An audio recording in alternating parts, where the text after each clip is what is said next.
Hello, and welcome to another episode of the Maryland Risk Management Education Podcast. My name is Paul Geringer, and I'm the Extension Legal Specialist here in the Department of Ag and Resource Economics at the University of Maryland. And today we're back. We're doing two episodes today. You'll get these in your feed probably right around the same time as each other. We just did put out one on some of the changes that are upcoming to NEPA. And with this one, we're going to look at a recent dicamba ruling that happened out of the Ninth Circuit about a month and a half ago. Wanted to talk a little bit about it and give a little bit of information on it, trying to get caught up on some of the legal issues we might have missed over the past few weeks with me catching up, getting ready for class. I kind of gave the podcast schedule in the previous episode, so I won't go over it again, but if you have any questions on that, please let me know. If you have thoughts on future episodes, again, please let me know. I'm always looking forward to hearing what you guys want to hear. I've gotten some good feedback at various times. So looking at this, as we look at this, we've already kind of talked about earlier in the summer the dicamba herbicide products ruling happened out in the Ninth Circuit. Similar groups brought similar challenges against Enlist Duo, which is a 2,4-D based herbicide that includes 2,4-D and glyphosate. So with that, we've seen a number of these challenges in 2020. Like I said, we saw the vacature of the dicamba-based herbicides registrations earlier in the summer. But before the same Ninth Circuit, with this Enlist Duo,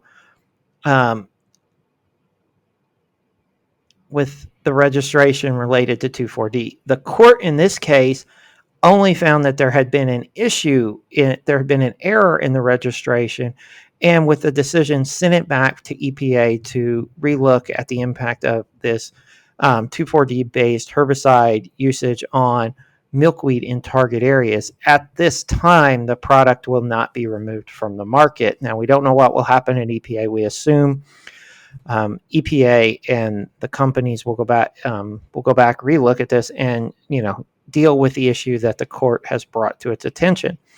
So to give a little bit of background on this, Enlist Duo is a herbicide that was developed by Dow AgroSciences, which combines 2,4-D, and I am not going to read what 2,4-D's chemical name is. It's in the post I'm including with this, so you can look at it, and glyphosate to improve upon delivering both chemicals separately.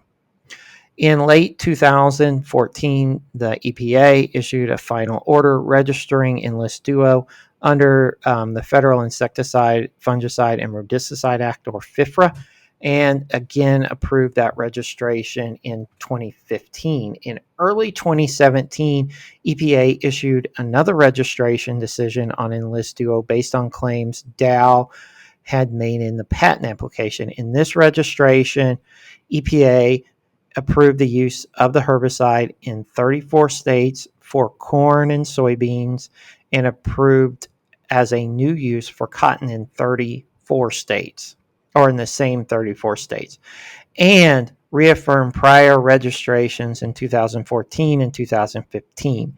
EPA registered the product on a conditional basis, but appeared to cite standards related to the unconditional registration. These registrations were challenged by groups before the Ninth Circuit. I'm not going to go into all the groups. I'll list them out in the post that will be attached to this so you can see them.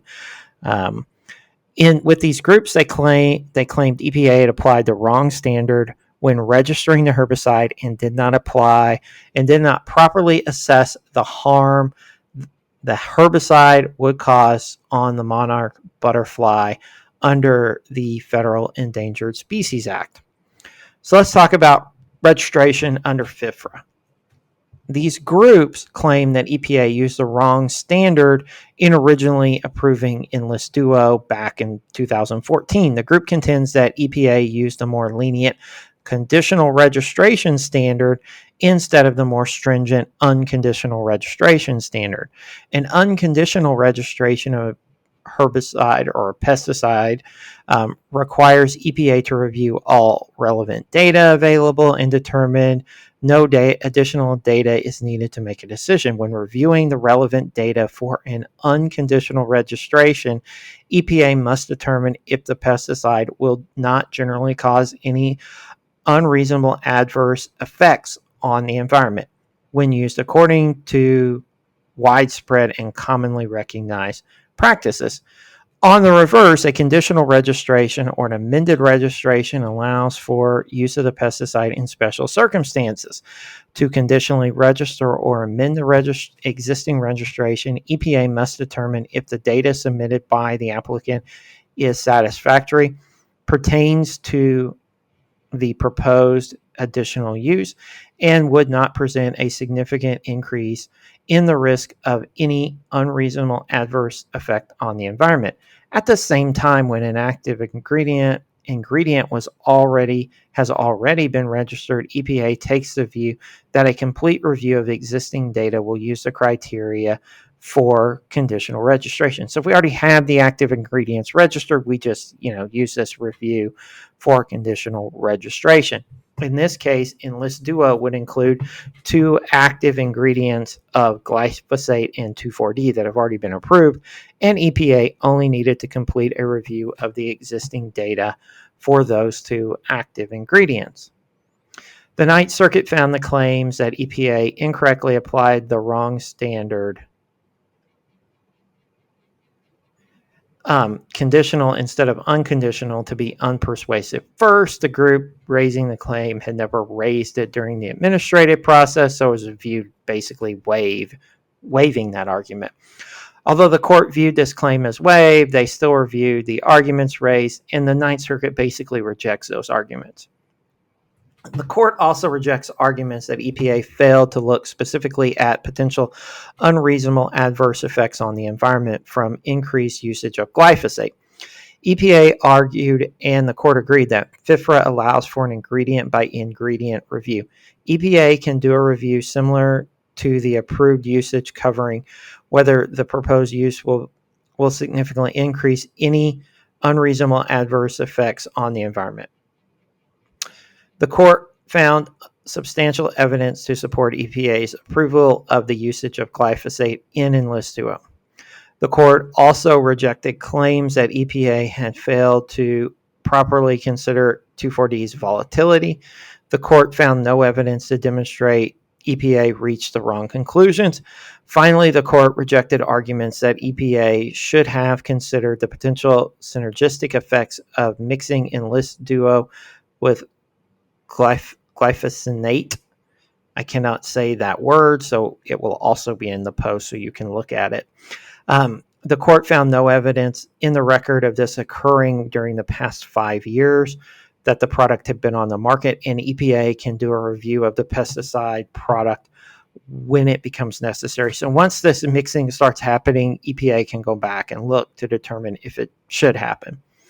Finally, the court looks at, not really finally, the argument that we find that that the court liked out of all this was the court turned to claims that EPA lacked substantial evidence for 14, 15, and 17, which account for the impact of increased 2,4-D usage on milkweed and the harm it would have on monarch butterfly populations. The plaintiff argues that EPA failed to assess the risk of 2,4-D usage in destroying milkweed in target areas. EPA acknowledged that it did not consider this, and the court rejected EPA's arguments for not looking at this potential harm to milkweed on target fields to determine if such an impact would be unreasonable. Finally, the court rejected all of these Endangered Species Act claims brought by the plaintiffs.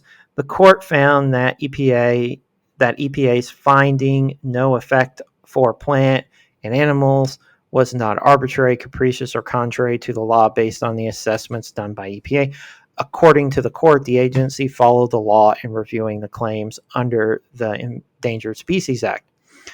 Because the court found an error in the registration decision, it had to determine the appropriate remedy. The court could either vacate the registration, which is what we saw happen in the dicamba-based herbicides decisions earlier in the year, or could remand to the agency for better reasoning required under FIFRA.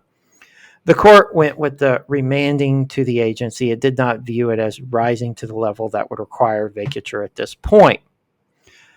Currently, the registration is still before EPA, and for further analysis on the increased usage of 2,4-D on target areas of milkweed. The product will continue to be on the market, available for growers to utilize. I'm going to include a blog post from Bridget Rollins, who's at the National Ag Law Center. She's done a good job doing a much more comprehensive overview of this decision than I have done. She has done a very good job of following most of these pesticide decisions over the past year. So I encourage you to look at that. I'll also include a link to some other information specifically related to the dicamba-based herbicide decision and some others, so you can take a look at those as well. But again, if you have any questions, please email me at lgoering@umd.edu. If you have thoughts, also on future episodes, please let me know there as well. If you have thoughts on future episodes and questions on this episode, please, you can also find me on Twitter and Instagram to send me messages at AgLawPaul. Again, thank you for listening and enjoy the rest of your day.